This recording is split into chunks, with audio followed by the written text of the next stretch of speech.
Hello everyone and welcome to Dante Armours Gaming and Tech News Update episode 14, and my god have we got some brilliant news for you AMD guys out there. So first of all, the CES press release.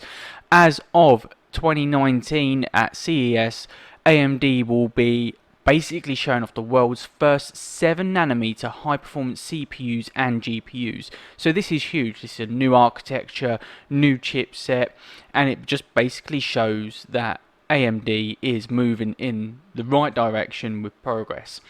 So first of all, there's CPUs, and let's have a look at these. So Ryzen 3, you've got a 3300, a 3300X, and a 3300G.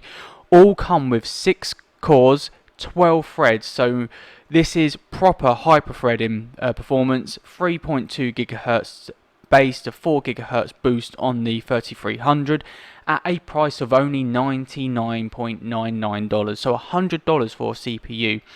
The 3300X, again 6 cores, 12 threads of hyper-threading, 3.5 GHz base, 4.3 GHz boost, and only at a price of $130. And then the 3300G, 6 cores, 12 threads, and 15 compute units, as of which we do not know how many this is going to be, but a base clock of 3 GHz up to a boost of 3.8, again at $130, and that's going to be at Q3 of 2019. Moving on to their mid-range, you've got the 5 series from Ryzen and the 3600. So again, 8 cores, 16 threads, 3.6 GHz base on the 3600 with a boost of 4.4, and that is at a price of $180. So absolutely huge prices here. I mean, not huge as in they're expensive, but they are competitive. And again, that's going to be released at CES. The 3600X, again 8 cores, 16 threads, 4 GHz base, boost of 4.8 GHz, and only at a price of $230. And then the 3600G, again 8 cores, 16 threads, 20 compute units this time, 3.2 GHz base, 4 GHz boost, and at a price of only $200. The Ryzen 7, the 3700 and the 3700X both have 12 cores, 24 threads. The 3700 has a base clock of 3.8 GHz and 4.6 GHz boost. So this is something that AMD was struggling with the previous generations of Ryzen, is that they were having trouble getting those frequencies up high enough. But with their new lineup on 7nm new architecture, the clocks are huge, they're way up there. Price of $300 for Ryzen 7 3700, and for 3700X, 12 cores, 24 threads, as I said, 4.2 GHz base, boost clock of 5 GHz at $330. So getting up to that nice round number of 5 GHz, something that Intel's been hitting for quite a while, and AMD have come in with the 7nm CPUs as of 2019. Prices are low, clocks are high.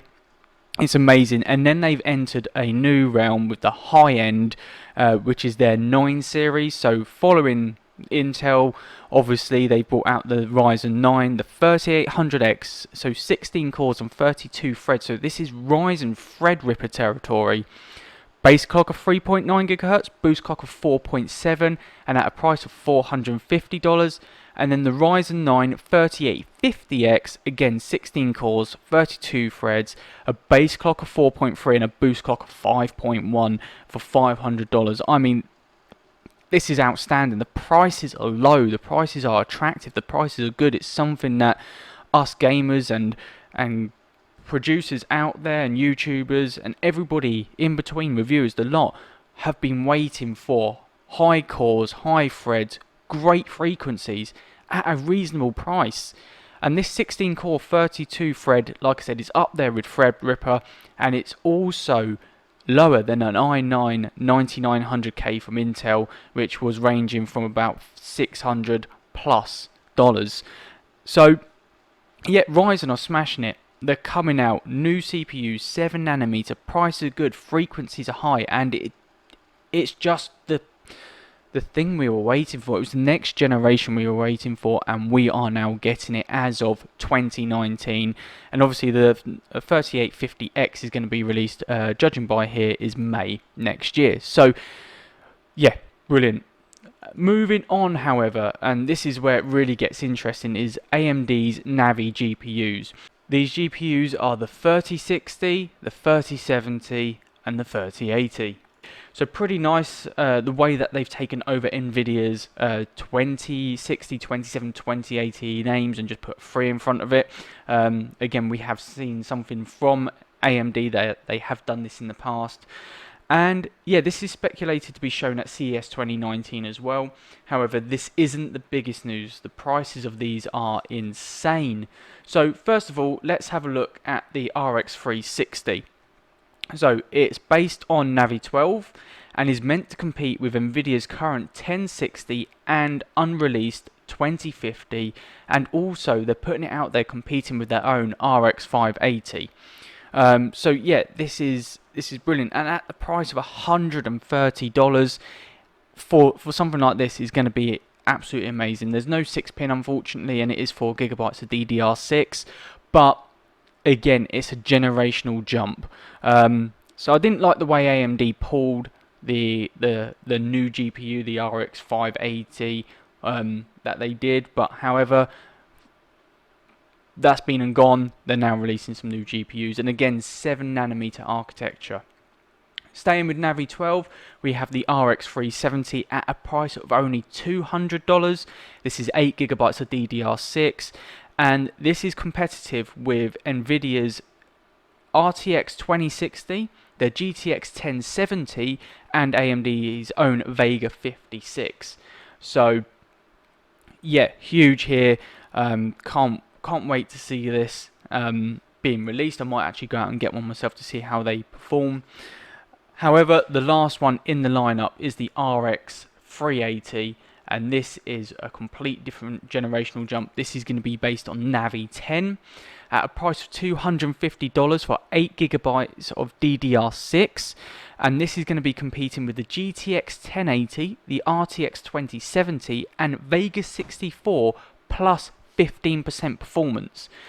So yeah, AMD getting really competitive in this CPU market, as we have seen over the last couple of years, as I've just shown for next year, but also now really coming into play with the GPU market as well, where Nvidia has reigned, and the prices alone are amazing. I really think here that Nvidia are in big trouble, to be perfectly honest with you. Their new cards that have been released have massive amounts of hardware, massive amounts of technology put into it with the RTX, and they just can't be utilized. And I think that was a massive mistake for Nvidia, putting something in to a GPU that people want to buy but yet isn't supported across the whole gaming community. For instance, that there's only a very handful of games, if that at the most, that can have RTX within it and presenting it, whereas AMD have said they will not release cards with ray tracing until it is widely used, which I think was the better way of going around things. And in regards to Nvidia, it just works. Well, let's see if AMD bring this to the table, and let's see if it just works for them, is what we've been looking for. So if you did like this video, guys, then please do give me that thumbs up. Please do hit that subscribe button below. Please do click that bell icon for more notifications and videos from myself, and I shall hopefully see you all in the next video.